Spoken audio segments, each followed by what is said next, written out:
हाँ तो दोस्तों कैसे हैं आप लोग। मुझे उम्मीद है सभी लोग अच्छे होंगे। दोस्तों पिछली क्लास में जो अपनी बात कर रहे थे वो बात कर रहे थे अपन किस चीज़ की कि नेटल क्या है। क्लास कंप्लीट नहीं हो पाई थी, पावर सप्लाई कट होने के कारण हमने पूरी क्लास नहीं ले पाए थे। एक ही टॉपिक बचा हुआ था पिछली क्लास का कि नेटल क्या होता है। तो आपको ध्यान क्या रखना है कि नेटल जो है ये जंगलों में पाए जाने वाला एक शाकीय पौधा है। इसके बारे में जो विशेषताएं क्या है दोस्तों, बहुत इंपॉर्टेंट चीज़ें ध्यान रखना, इसलिए मैं वापस रिपीट कर रहा हूँ उसी चीज़ को।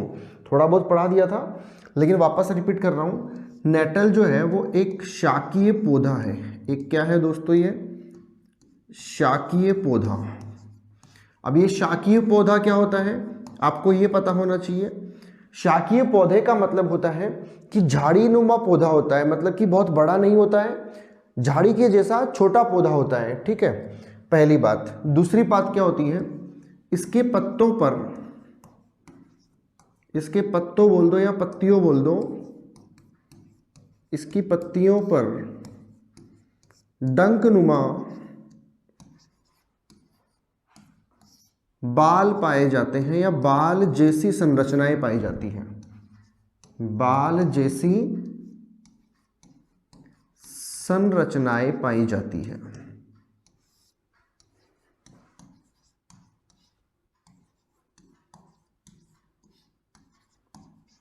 यहां तक क्लियर है कि नेटल जो है वो एक शाकीय पौधा होता है और इसकी पत्तियों पर डंकनुमा बाल के जैसी संरचनाएं पाई जाती है, जिनमें मैथेनोइक अम्ल पाया जाता है। मैथेनोइक अम्ल, जिसका फॉर्मूला होता है मैथेनोइक अम्ल, और जिसका फॉर्मूला क्या होता है CH3COOH पाया जाता है। और अंत में क्या लिखना है आपको कि जब ये किसी इंसान या किसी जानवर को चुभ जाते हैं या लग जाते हैं तो उस पर जलन का अनुभव होता है। किसका अनुभव होता है दोस्तों? जलन का अनुभव होता है। इसके चुभने पर दर्द बोल दो या फिर जलन बोल दो, जलन का क्या होता है? अनुभव होता है। तो ये दोस्तों नेटल है कि नेटल जो एक शाकीय पादप है। और दोस्तों फिर बता रहा हूं कि ये एग्जाम में बहुत बार पूछा जाता है, बार बार पूछा जाता है। ठीक है, तो नेटल एक शाकीय पौधा होता है जिसकी पत्तियों पर डंकनुमा बाल जैसी संरचनाएं पाई जाती है और जिसके चुभने पर दर्द या फिर जलन का अनुभव होता है। और क्या ध्यान रखना है आपको कि इस नेटल पादप की पत्तियों में कौन सा अम्ल पाया जाता है, ये बहुत ज्यादा इंपॉर्टेंट है। कई बार छोटा क्वेश्चन पूछ लेते हैं। कौन सा अम्ल दोस्तों? मैथेनोइक अम्ल पाया जाता है। कौन सा अम्ल पाया जाता है? मैथेनोइक अम्ल पाया जाता है। ये आपको विशेष रूप से ध्यान रखना है। ठीक है, तो अब बात करते हैं कि इसमें एक विशेषता और क्या होती है। विशेषता ये होती है दोस्तों कि इस नेटल के पादप के पास में छोटे छोटे और भी पौधे पाए जाते हैं जिसे बोलते हैं डॉग का पौधा। किसका पौधा बोलते हैं दोस्तों? डॉग का पौधा। और डॉग का पौधा क्या होता है? यह भी एक छोटा पादप होता है जिसकी पत्तियों में एंट एसिड यानी कि क्षारीय पदार्थ पाए जाते हैं। और आपको आगे मैं बता दूंगा कि अम्ल और क्षार क्या बनाते हैं, लवण और जल। तो हम यही तो पढ़ रहे हैं कि प्रकृति जो है उसमें एसिड और बेस का रोल क्या है। तो एसिड और बेस का रोल ये होता है कि नेटल पादप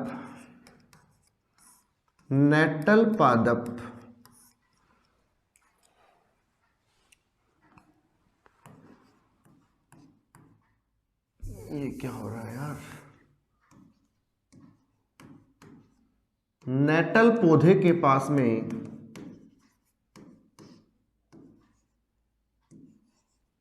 कुछ हैंग हो रहा है यार ये।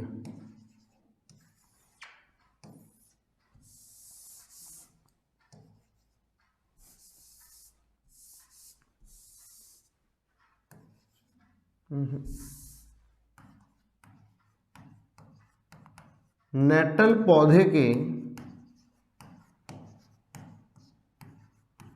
पास में डॉग का पौधा पाया जाता है। डॉक का पादप भी पाया जाता है जिसमें एंट एसिड यानी कि प्रति अम्ल पाया जाता है, होता है। अब दोस्तों होता क्या है, जब किसी को भी नटल के पौधे के कांटे या फिर वो डंकनुमा बाल चुभ गए तो उससे बचाव के लिए ये जो डॉक का पौधा पाया जाता है, इसकी पत्तियों को उस स्थान पर रगड़ लिया जाता है जहां पर नेटल के पादप का संपर्क हुआ है। उससे क्या होगा दोस्तों, उससे नेटल के पादप में अम्ल था, इसके पादप में क्या होता है, क्षार होता है। तो अम्ल और क्षार जो होते हैं वो बनाते हैं दोस्तों क्या, लवण और जल बनाते हैं। और लवण और जल जो होते हैं वो उदासीन प्रकृति के होते हैं और लवण जो है वो भी लगभग उदासीन प्रकृति का ही होता है। तो इस प्रकार से इस चीज से बचा जा सकता है। ये दोस्तों very very very important question है आपकी बोर्ड एग्जाम के लिए। चलो हम अगले टॉपिक की बात करते हैं, अम्ल और क्षारों के रासायनिक गुण। कौन से गुण, रासायनिक गुण।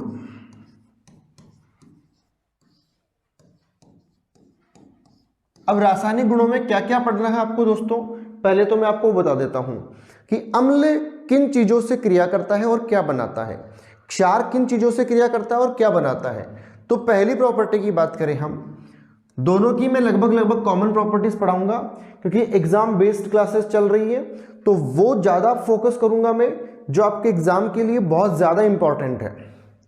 ठीक है, तो पहला जो रिएक्शन है वो है अम्ल और क्षार की रिएक्शन, जिसको हम क्या बोला करते हैं दोस्तों, जिसे हम बोलते हैं उदासीनीकरण अभिक्रिया। उदासीनीकरण अभिक्रिया। यार यहां कुछ बन रहा है, एक मिनट दोस्तों, मैं इसको ना ऑफ करके ऑन कर रहा हूं, थोड़ी दिक्कत।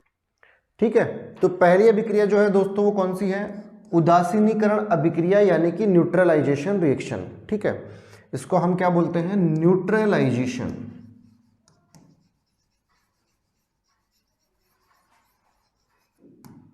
Neutralisation reaction.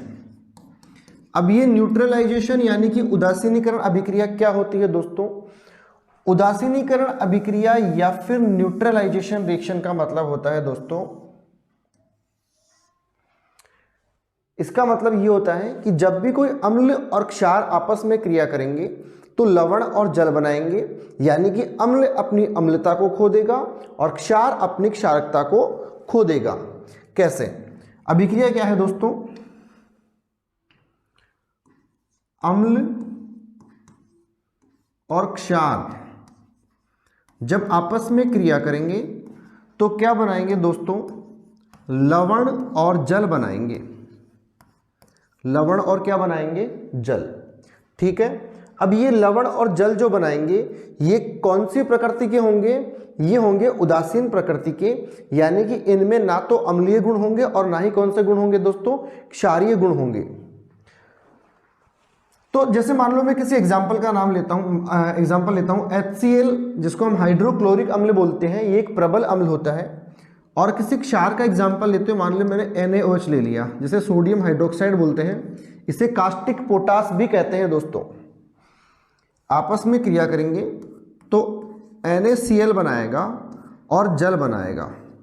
ये NaCl जो होता है दोस्तों ये होता है नमक, जिसको वैसे सोडियम क्लोराइड कहते हैं लेकिन नमक कहते हैं इसे, और क्या कहते हैं, टेबल सॉल्ट कहते हैं।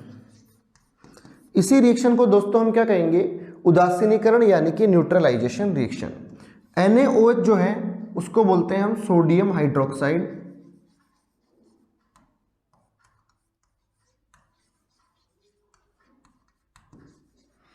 HCl का नाम होता है हाइड्रोक्लोरिक एसिड, हाइड्रोक्लोरिक एसिड। ठीक है, तो जब भी कोई अम्ल किसी क्षार से क्रिया करेगा तो दोस्तों क्या बनाएगा, लवण और जल का निर्माण करेगा। ठीक है, ये पहली अभिक्रिया है दोस्तों, बहुत ज़्यादा इंपॉर्टेंट है। बार बार बोर्ड एग्जाम में इस क्वेश्चन को रिपीट किया गया है कि उदासीनीकरण अभिक्रिया क्या है, एग्जाम्पल देकर समझाइए, या फिर आपको 4 ऑप्शन दे देगा और ये पूछेगा कि निम्न में से कौन सी उदासीनीकरण अभिक्रिया है, समझाइए। ठीक है, पहला गुण कंप्लीट है कि अम्ल और क्षार बनाते हैं लवण और जल। दूसरी बात करें दोस्तों कि जब भी कोई अम्ल किसके साथ क्रिया करेगा, मान लो अम्ल क्रिया कर रहा है किसी धातु के साथ, अम्ल किससे क्रिया कर रहा है, धातु के साथ, तो क्या बनाएगा दोस्तों, ये धातु हाइड्राइड बनेगा, धातु हाइड्राइड बनेंगे और साथ में क्या बनेगी, हाइड्रोजन गैस बनेगी। ठीक है, जैसे मान लो अम्ल का एग्जांपल लेते हैं, HCl में वही एग्जांपल लेता हूं ताकि आपको बार बार वही चीज रिपीट होगी तो याद भी हो जाएगी और समझ में भी आ जाएगा। धातु का मान लो एग्जांपल ले लिया आपने सोडियम।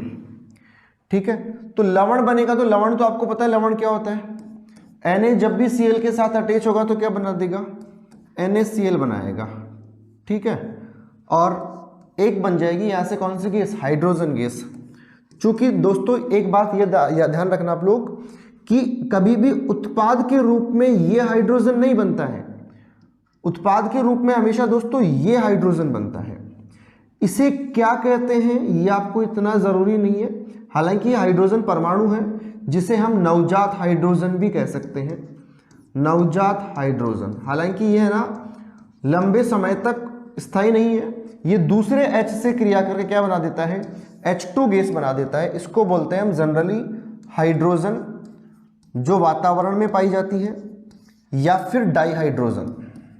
ठीक है, तो हालांकि ये सब चीज़ें एक्स्ट्रा है, आपको इन सब से कोई मतलब नहीं होना चाहिए अभी फिलहाल के लिए, क्योंकि आप केवल एग्जाम बेस्ड क्लासेस देख रहे हो और बेसिक क्लासेस देख रहे हो और रिवीजन क्लासेस देख रहे हो।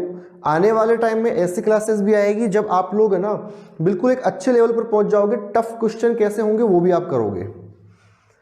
तो दूसरी प्रॉपर्टी हो गई दोस्तों कौन सी, अम्ल और क्षार क्या बना, सॉरी अम्ल और धातु क्या बनाते हैं, लवण और हाइड्रोजन गैस। अब मैं साथ में तीसरी प्रॉपर्टी की बात करूं तो जब भी कोई अम्ल यानी कि एसिड किसी धातु ऑक्साइड से क्रिया करता है, धातु ऑक्साइड यानी कि मेटल ऑक्साइड से क्रिया करेगा, तो दोस्तों क्या बनाएगा, ये बनाएगा लवण और जल, लवण और साथ में क्या बनाएगा, जल। ये वही अभिक्रिया है जो अम्ल और क्षार की थी, क्यों कि वहां भी उत्पाद के रूप में क्या मिलता था, लवण और जल। जैसे कि मान लो अम्ल में आपने ले लिया वही HCl, धातु ऑक्साइड में मान लो आपने ले लिया Na2O, जिसे हम बोलेंगे सोडियम ऑक्साइड। मैंने कहा था Na और Cl क्या बनाते हैं, हमेशा NaCl बनाएंगे, और ये ऑक्सीजन और ये हाइड्रोजन क्या बना देगा, H2O। इसको अगर बैलेंस करना हो तो यहाँ 2 HCl लगा दो तो यहाँ H2O मिल जाएगा और यहाँ 2 NaCl मिल जाएगा। इसको भी बैलेंस करना हो तो यहाँ H2 कर दो, यहाँ 2 कर दो, यहाँ भी 2 कर दो और यहाँ भी 2 कर दो। ठीक है, तो ये बेसिक रिएक्शन थी एसिड्स की, मतलब अम्ल जो है वो क्षार से क्रिया करके क्या बनाएगा, अम्ल धातु से क्रिया करके क्या बनाएगा, अम्ल धातु ऑक्साइड से क्रिया करके क्या बनाएगा। यहाँ तक मेरे ख्याल से सबको हर चीज हर पॉइंट समझ में आ गया होगा। यहाँ तक किसी को दिक्कत हो तो प्लीज कमेंट कीजिएगा। और लगे हाथ एक और रिएक्शन की बात कर लेते हैं। फोर्थ प्रॉपर्टी क्या है दोस्तों, बहुत ज़्यादा इंपॉर्टेंट है, क्योंकि जब क्वेश्चन थोड़ा सा हटकर पूछता है ना तो फिर यहीं से पूछता है। जब भी कोई अम्ल किससे क्रिया करेगा, धातु कार्बोनेट से क्रिया करेगा, धातु कार्बोनेट से क्रिया करेगा, तो क्या बनाएगा दोस्तों, ये बनाएगा लवण, प्लस में बनाएगा कार्बन डाइऑक्साइड और साथ में क्या बनाएगा, जल का निर्माण करेगा। अम्ल के रूप में मान लो आपने HCl लिया, मेटल कार्बोनेट, दोस्तों कार्बोनेट का फॉर्मूला जनरली CO3 होता है। ठीक है, मेटल आप कोई सी भी ले लो, मान लो आपने Na2CO3 लिया, और आपको याद भी दोस्तों मेटल की फॉर्म में यही रिएक्शन रखनी है। जब भी Na2CO3 से रिएक्शन करेगा HCl, तो दोस्तों एक तो सॉल्ट बनेगा जिसे हम NaCl बोलेंगे, और प्लस में ये दो प्रोडक्ट कॉमन है, CO2 बनेगा और प्लस में कौन बनेगा, H2O। आपको यही ध्यान रखना है कि अगर यहाँ पे अम्ल के साथ धातु कार्बोनेट आए या फिर अम्ल के साथ कौन आए, धातु हाइड्रोजन कार्बोनेट, धातु हाइड्रोजन कार्बोनेट, तब भी उत्पाद के रूप में आपको दोस्तों salt plus CO2 plus H2O ही मिलेगा। मैं फिर से बोल रहा हूं, ये दोनों चीजें कॉमन है, CO2 और H2O, चाहे तो वो मेटल कार्बोनेट हो चाहे वो मेटल हाइड्रोजन कार्बोनेट हो। फिर वही एग्जांपल ले लो, HCl है, NaHCO3, इसको बोलते हैं सोडियम हाइड्रोजन कार्बोनेट। NaCl बनेगा प्लस में H2O बनेगा, या पहले CO2 लिख लो, CO2 बनेगा और साथ में कौन बनेगा, H2O। तो ये कॉमन रिएक्शन है, दोनों रिएक्शन बिल्कुल भी अलग नहीं है, सिमिलर रिएक्शन है।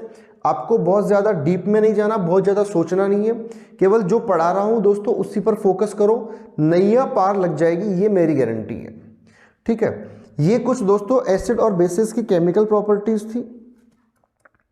अच्छा, एक चीज और रह रही है, इसी रिएक्शन में ये जो CO2 बनती है, इस CO2 को अगर आप चूने के पानी यानी कि स्लैक्ड लाइम के साथ रिएक्शन करवाओगे तो क्या बनेगा, ये जो CO2 है अगर आप इसको कैल्शियम हाइड्रोक्साइड के साथ क्रिया कराओगे दोस्तों, एक होता है कैल्शियम ऑक्साइड, जिसे क्या बोलते हैं,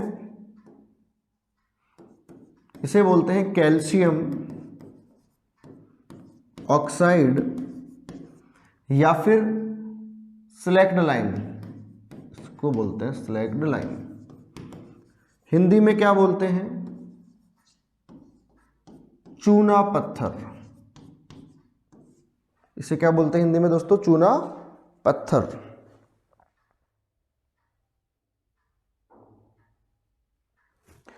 ठीक है, अब अगर इसी कैल्शियम ऑक्साइड को आप जल से क्रिया कराओगे यानी कि वाटर से रिएक्शन कराओगे, जैसे ही आप CaO की रिएक्शन किससे कराओगे, वाटर से कराओगे, तो दोस्तों आपको मिलेगा कैल्शियम हाइड्रोक्साइड, CaOH का होल्टवाइज। इस CaOH के होल्टवाइज का नाम याद रखना है, कैल्शियम हाइड्रोक्साइड या फिर चूने का पानी, चूने का पानी, जिसको अंग्रेजी में क्या बोलते हैं, लाइम वाटर। यहां तक क्लियर है। अब अगर आप इस लाइम वाटर की रिएक्शन किससे कराओगे, कार्बन डाइऑक्साइड से करवाओगे, तो क्या बनेगा, एक तो बनेगा कैल्शियम कार्बोनेट, ठीक है, और साथ में क्या अलग हो जाएगा, इसमें से वाटर अलग हो जाएगा। आपको बहुत ज्यादा किस चीज पे फोकस करना है, ये जो उत्पाद बन रहा है CaCO3 जिसे कैल्शियम कार्बोनेट बोलते हैं, इसको और क्या बोलते हैं दोस्तों, संगमरमर का भी यही फॉर्मूला होता है, या फिर आप इसको मार्बल भी बोल सकते हो, या फिर आप इसको क्या बोल सकते हो, चौक पाउडर बोल सकते हो, इसको खड़िया भी बोलते हैं। तो अब जब भी आप जो पिछले उत्पाद के अंदर आपको क्या मिल रहा था, कैल्शियम हाइड्रोक्साइड सॉरी CO2 मिल रहा था, उसकी रिएक्शन अगर आप लाइम वाटर यानी कि चूने के पानी से करवाओगे तो उत्पाद के रूप में आपको क्या मिलेगा, कैल्शियम कार्बोनेट यानी कि चूना पत्थर बोल सकते हो, या फिर वैसे इसको संगमरमर, चूना या फिर खड़िया बोलते हैं।